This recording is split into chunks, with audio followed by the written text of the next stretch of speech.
Hello प्यारे बच्चों, आपका बहुत बहुत स्वागत है हमारे चैनल एनसीईआरटी इंडिया पे। तो इसके प्रीवियस लेक्चर में हमने बात की थी कि हम क्लास 9th के फिजिक्स को स्टार्ट कर रहे हैं और मोशन चैप्टर की हमने शुरुआत कर दी थी। तो मोशन चैप्टर में हमने देखा था कि जो सबसे पहला टॉपिक हमें पढ़ना है वो है स्टेट्स के बारे में। तो आज के इस वीडियो लेक्चर में हम पढ़ने वाले हैं स्टेट्स के बारे में। तो शुरू करते हैं आज के इस वीडियो लेक्चर को।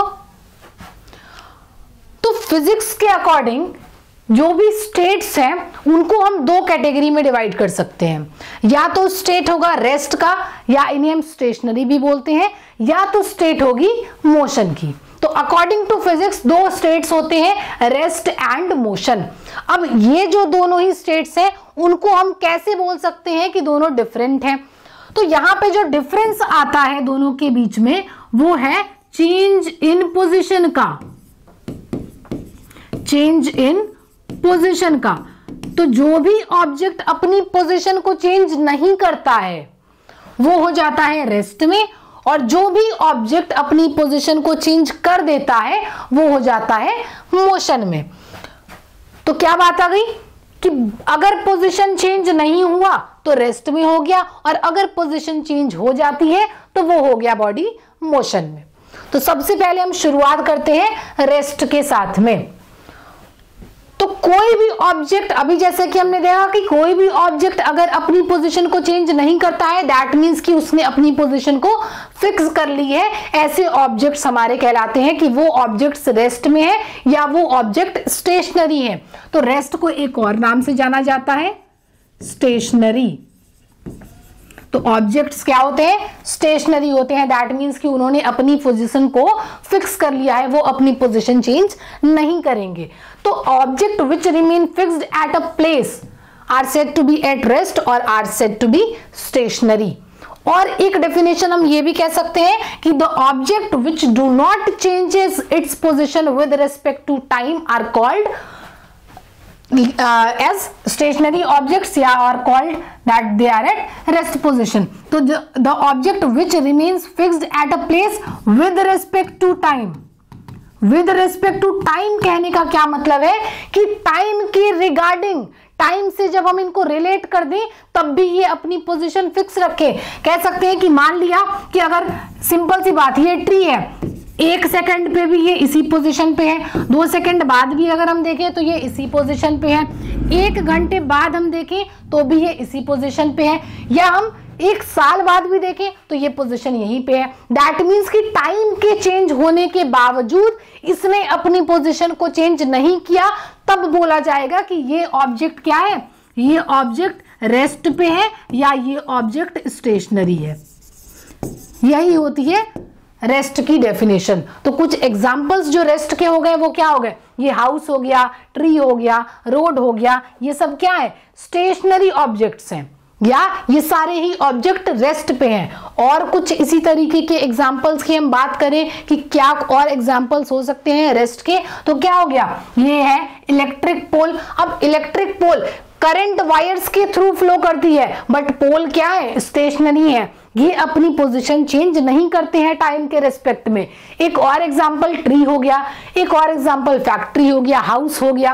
ये कुछ ऐसे एग्जांपल्स हैं जो कि हमें स्टेशनरी ऑब्जेक्ट्स को डिफाइन कर सकते हैं कि ये जो है, ये ऑब्जेक्ट्स जो है वो स्टेशनरी हैं। अब नेक्स्ट जो टॉपिक है या नेक्स्ट जो हम बात करेंगे वो बात करेंगे मोशन की। तो एक स्टेट के बारे में तो हमने बात कर लिया रेस्ट की। अब जो नेक्स्ट है वो हम बात करने वाले हैं मोशन के बारे में। तो इसके पहले हमने क्या बोला? इसके पहले हमने बात किया कि अगर पोजीशन चेंज नहीं होती है तो बॉडी रेस्ट में है। मोशन उसका सिंपली उल्टा है कि अगर पोजीशन चेंज हो जाती है विद रेस्पेक्ट टू टाइम किसी भी ऑब्जेक्ट की, किसी भी बॉडी की, तो वो बॉडी मोशन में है। फॉर एन एग्जांपल, यहाँ पे एक मैन है जो कि मूव कर रहा है, तो 1 सेकंड में उसने कुछ दूरी मूव की, 2 सेकंड बाद कुछ और कहीं और मूव करके गया। तो टाइम से जब हमने इनको रिलेट किया तो ये अपनी पोजीशन चेंज कर रहे हैं, दैट मीन्स कि ये ऑब्जेक्ट या ये बॉडी मोशन में है। सिंपल सी ये बात होती है मोशन की, कि जब भी कोई भी ऑब्जेक्ट अपनी पोजीशन चेंज करने लग जाए टाइम के रिस्पेक्ट में, तो वो बॉडी कहलाती है मोशन में। अगर हम इनके कुछ डेफिनेशंस की बात करें तो सबसे पहला डेफिनेशन, हम सिंपल सा डेफिनेशन क्या बोल सकते हैं कि the object which move from one place to another, तो ऐसे ऑब्जेक्ट जो एक प्लेस से दूसरे प्लेस में मूव कर जा रहे हैं वो कहलाएंगे कि वो मोशन में है। अगर यही नहीं मूव करते तो वो कहलाते कि वो स्टेशनरी ऑब्जेक्ट है या वो रेस्ट में है। तो एक डेफिनेशन का क्या बनता है कि the movement of N object is called motion. तो सिंपली मोशन क्या है? Movement of an object. जब भी मूवमेंट हो रही है बॉडी में तो वो मोशन में है, अगर मूवमेंट नहीं हो रही है मतलब कि ऑब्जेक्ट जो है वो मोशन में नहीं है। They are the object which changes their position with time. तो अभी बोला कि विद रिस्पेक्ट टू टाइम, किस तरीके से जब हम टाइम को रिलेट कर देंगे ऑब्जेक्ट के साथ तो पता चल जाएगा कि वो ऑब्जेक्ट मोशन में है या नहीं है। तो simply object which changes their position, time के रिस्पेक्ट में अपनी पोजीशन अगर चेंज कर रहे हैं, 1 सेकंड में कहीं और थे, नेक्स्ट 2 सेकंड बाद वो कहीं और मूव करके चले गए, नेक्स्ट कुछ सेकंड बाद वो थर्ड पॉइंट पे चले गए, तो क्या देखा कि टाइम के रेस्पेक्ट में जब हमने इनको टाइम से रिलेट किया तो उन्होंने अपनी पोजीशन बार बार चेंज कर ली। तो वो क्या है? ऐसे ऑब्जेक्ट्स कहलाते हैं कि वो ऑब्जेक्ट्स मोशन में है। अब सबसे एक इंपॉर्टेंट इनकी डेफिनेशन जो है वो ये डेफिनेशन है, an object is said to be in motion when its position changes continuously with respect to a stationary object taken as reference point.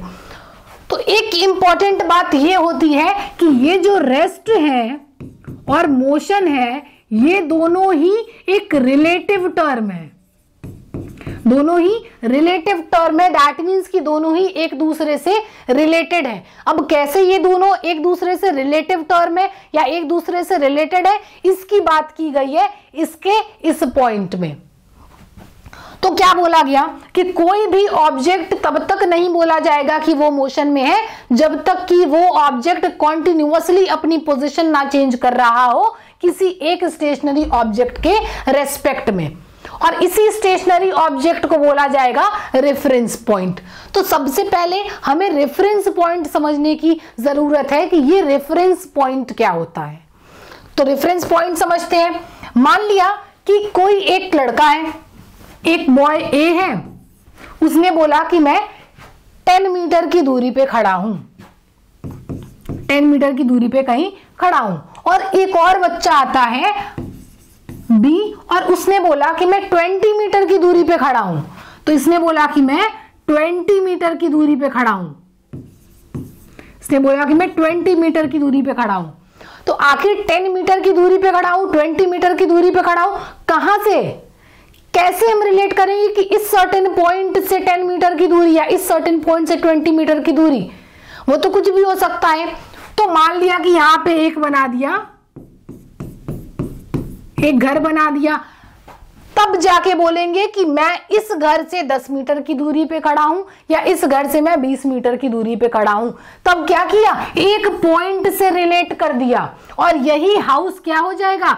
यही हाउस हमारा रेफरेंस पॉइंट हो जाएगा, रेफरेंस पॉइंट हो जाएगा, एक रिलेटिव पॉइंट हो जाएगा कि इन ऑब्जेक्ट्स ने ये ऑब्जेक्ट क्या थे? मोशन में थे, या इन ऑब्जेक्ट ने बोला कि मैं इस पॉइंट के रिगार्डिंग 10 या 20 मीटर की दूरी पे खड़ा हूं।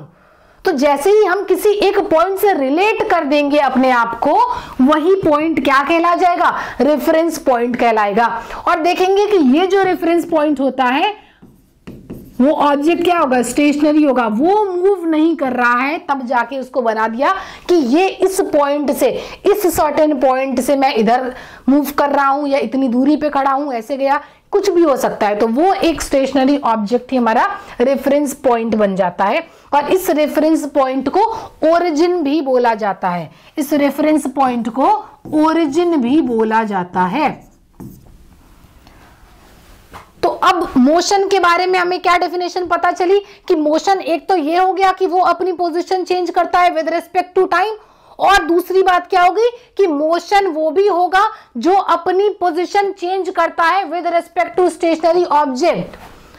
तो जब अपनी पोजीशन चेंज कर रहा है तो टाइम तो चेंज होगा ही होगा, साथ ही साथ उसको हमें किसी ना किसी स्टेशनरी ऑब्जेक्ट से रिलेट करना होगा, तब बोला जाएगा कि कोई भी ऑब्जेक्ट मोशन में है।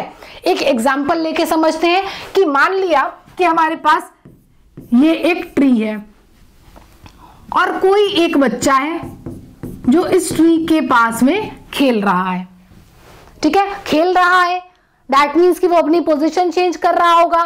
दैट मीन्स कि ये जो बच्चा है वो क्या है, ये बच्चा जो है वो मोशन में है, और ये ट्री जो है, ट्री तो मूव करेगी नहीं, तो ट्री क्या है, ट्री जो है स्टेशनरी ऑब्जेक्ट हो गया। अब हमें बताना है कि हमें कैसे पता चलेगा कि ये बच्चा मोशन में है या नहीं है। तो क्योंकि है ऑब्जेक्ट दो ही हमारे पास, एक ट्री हो गया और ये एक बॉय हो गया, तो हम जो भी ऑब्जेक्ट मोशन में रहते हैं उनको किसी ना किसी स्टेशनरी ऑब्जेक्ट से रिलेट करते हैं, तब पता चलता है कि ये ऑब्जेक्ट मूव कर रहे हैं। जब तक कि हम किसी स्टेशनरी ऑब्जेक्ट को नहीं लेंगे तब तक हम नहीं कह सकते हैं कि ये ऑब्जेक्ट जो है वो मूव कर रहा है कि नहीं कर रहा है, क्योंकि हमें रिलेट तो करना है। अब मान लिया कि ये पेन है, ये मेरा हाथ हो गया, हम कैसे बताएंगे कि हमारा हाथ मूव कर रहा है कि नहीं कर रहा है? जब हम इस हाथ को इस पेन से रिलेट करेंगे कि मेरा हाथ तो मूव कर रहा है, बट कैसे हमें पता चला कि मेरा हाथ मूव कर रहा है? जब तक कि हमने किसी दूसरे ऑब्जेक्ट को नहीं देख लिया, और ये जो दूसरा ऑब्जेक्ट था वो क्या था, स्टेशनरी ऑब्जेक्ट था। जब इस स्टेशनरी ऑब्जेक्ट को हमने इससे रिलेट किया तब पता चला कि ये जो हमारा हैंड है वो मोशन में है। तो किसी भी ऑब्जेक्ट को अगर हमें बताना होता है कि वो मोशन में है या नहीं है, तो हमें उनको रिलेट करना होता है एक स्टेशनरी ऑब्जेक्ट से, और यही स्टेशनरी ऑब्जेक्ट क्या कहलाते हैं, रेफरेंस पॉइंट कहलाते हैं या ओरिजिन कहलाते हैं। तो मोशन के बारे में हमें क्या पता चल गया कि पोजीशन चेंज होती है with time and position change होती है with respect to stationary object या रेफरेंस पॉइंट।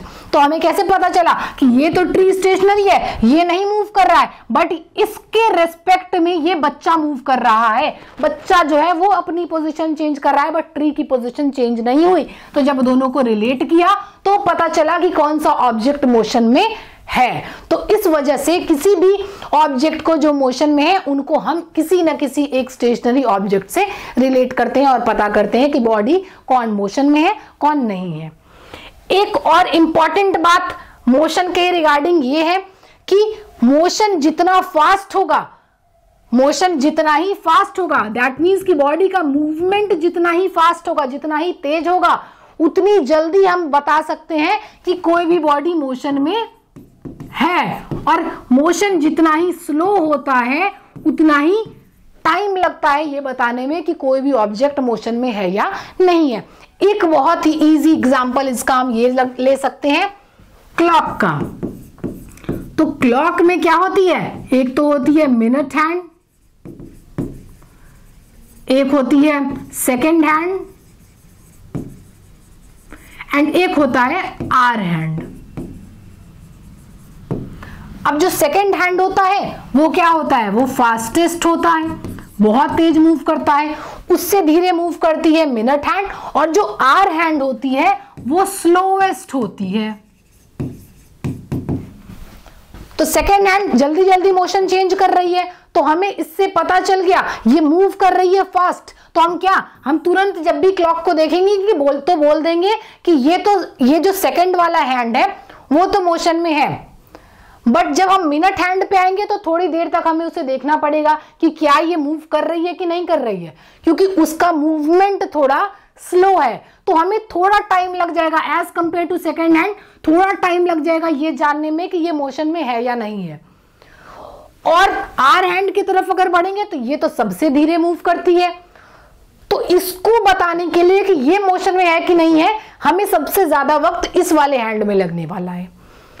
तो इससे पता चलता है कि मूवमेंट या मोशन जितना फास्ट होगा हम उतनी ही जल्दी क्विकली हम ये देख सकते हैं कि कोई भी ऑब्जेक्ट मोशन में है या नहीं है। और मूवमेंट जितना स्लो होगा उसी एक्शन के रिगार्डिंग हम ये बोल सकते हैं कि मोशन जो है वो धीरे हो रहा है या नहीं हो रहा है।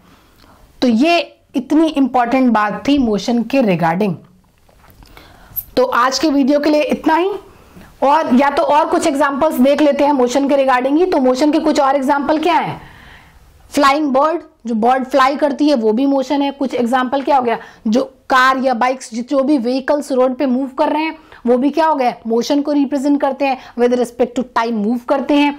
और थर्ड एग्जांपल क्या? फिश जो स्विम करती हैं, लाइक रिवर्स में, सी में, ओशंस में, हर जगह जो फिशेस होती हैं उनका जो स्विमिंग है वो भी क्या हो गया? मोशन को रिप्रेजेंट करता है, क्योंकि विद रिस्पेक्ट टू टाइम वो भी अपनी पोजीशन को चेंज कर रही है। या यहीं पे देख सकते हैं कि कैसे हम बता सकते हैं कि ये मोशन में है या नहीं है। तो ये कुछ कह सकते हैं ग्रास या जो भी सैंड हो गए या स्टोन्स हो गए, वो स्टेशनरी हैं, तो उनके रिगार्डिंग ही हम बोल पाए ये स्टेशनरी था। जब हम इन दोनों को रिलेट किए तभी हम बोल पाए कि ये जो फिशेस हैं वो मोशन में है, वो स्विम कर रही हैं। अदरवाइज हम नहीं बता सकते, क्योंकि हम इनको रिलेट ही नहीं कर पाते किसी से। तो हमें कैसे पता चलता कि वो मोशन में है या नहीं है? तो मोशन में होने के लिए टाइम के साथ साथ हमें एक रेफरेंस पॉइंट से भी रिलेशन करना होता है ऑब्जेक्ट्स का। तो आज की वीडियो के लिए इतना ही। आज की वीडियो में हमने स्टेट्स ऑफ द ऑब्जेक्ट्स के बारे में जाना कि स्टेट्स कितने स्टेट्स होते हैं, रेस्ट होता है, मोशन होता है। अब अगली वीडियो में हम पढ़ने वाले हैं डिस्टेंस एंड डिस्प्लेसमेंट के बारे में। तो आज की वीडियो के लिए इतना ही, मिलते हैं अपने अगले वीडियो में। Thank you so much.